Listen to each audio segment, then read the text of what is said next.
ബീഹാറിൽ നിന്ന് കേരളത്തിലെത്തുന്നവരുടെ എണ്ണം വളരെ കൂടുതലാണ്. പക്ഷേ കേരളത്തിൽ നിന്ന് ബീഹാറിലേക്ക് വരുന്നവരുടെ എണ്ണം വളരെ കുറവാണ്. എന്നിരുന്നാലും ഇപ്പോഴും ഈ ബീഹാറിലേക്കും പട്നയിലേക്കും ഒക്കെ വരുന്ന നിരവധി മലയാളികളുണ്ട്.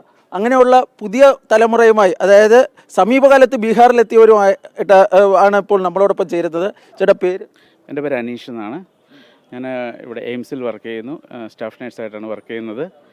ഏത് വർഷമാണ് ബീഹാറിൽ? 2014 വന്നത്.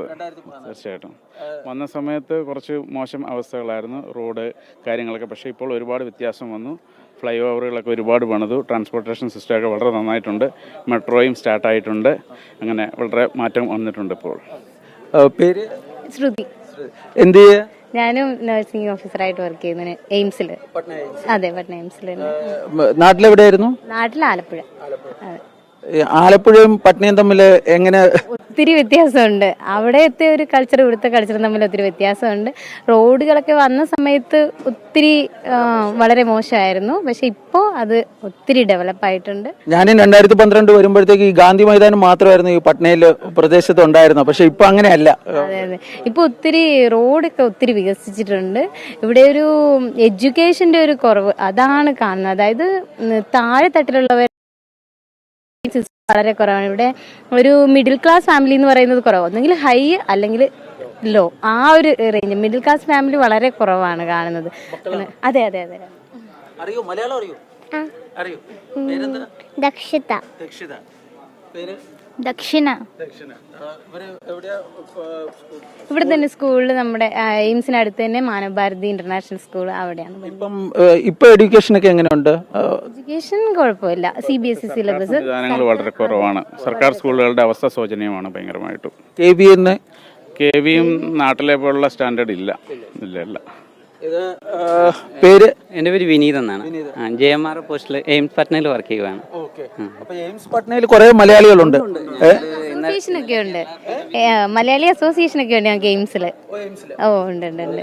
ഒത്തിരി കേരള പിറവി ദിനമായിരുന്നു. ഞങ്ങള് ബ്ലഡ് ഡൊണേഷൻ ക്യാമ്പൊക്കെ സംഘടിപ്പിച്ചായിരുന്നു. നമ്മളെ നാട്ടില് എവിടെ നഴ്സിംഗ് പഠിച്ച? ഞാൻ റെക്കോർഡ് സെക്ഷൻ, മെഡിക്കൽ റെക്കോർഡ് സെക്ഷനാണ് വർക്ക്. നമ്മുടെ നാട്ടില് ഒരു ആശുപത്രി ഇവിടുത്തെ ആശുപത്രിയും തമ്മിൽ വലിയ വ്യത്യാസമുണ്ട്. വ്യത്യാസമുണ്ട്, നല്ല ഇതാണ്. അതിനെക്കുറിച്ച് നമ്മൾ നാട്ടിലെ എല്ലാ ആഘോഷങ്ങളും നാട്ടിലേക്കാളും കൂടുതൽ നമ്മൾ ഇവിടെ ആഘോഷിക്കാറുണ്ട്. ഓണം, ക്രിസ്മസ്, ഈദ് എല്ലാം നമ്മൾ ഇവിടെ ആഘോഷിക്കാറുണ്ട്. തെരഞ്ഞെടുപ്പ് ആയതുകൊണ്ട് ചോദിക്കാനാണ്, രാഷ്ട്രീയമല്ല. ഈ നാട്ടിലെ തെരഞ്ഞെടുപ്പ് പ്രചരണം എന്നൊക്കെ പറയുമ്പോൾ കുറച്ചും കൂടെ ഒരു വൈബ്രന്റ് അല്ലേ? ഭയങ്കര.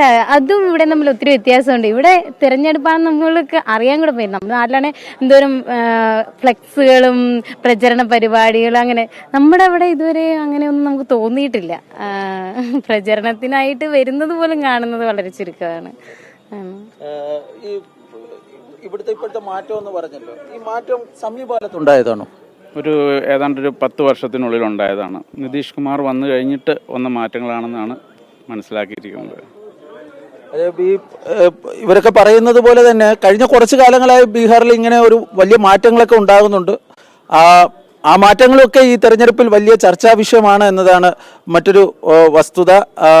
ഏതായാലും മലയാളികളെ സംബന്ധിച്ചിടത്തോളം ലോകത്ത് എവിടെ പോയാലും അവർ ഈ നേരത്തെ ഇവർ പറഞ്ഞതുപോലെ തന്നെ, ശ്രുതി പറഞ്ഞതുപോലെ തന്നെ, നമ്മുടെ നാട്ടിലെ ഒരു വൈബ്രൻസി ഒന്നും ഇവിടുത്തെ തെരഞ്ഞെടുപ്പിൽ കാണാൻ വേണ്ടി കഴിയില്ല. പക്ഷേ ഇവിടുത്തെ തെരഞ്ഞെടുപ്പിൽ പ്രക്രിയയിലൊക്കെ അതിൽ ബീഹാറിലുള്ള മലയാളികളൊക്കെ സജീവമായി തന്നെ പങ്കെടുക്കുന്നുണ്ട്. രാഷ്ട്രീയമായിട്ടല്ല, അവർ ജനാധിപത്യപരമായ തങ്ങളുടെ അവകാശമൊക്കെ വിനിയോഗിക്കുകയൊക്കെ ചെയ്യുന്നുണ്ട്.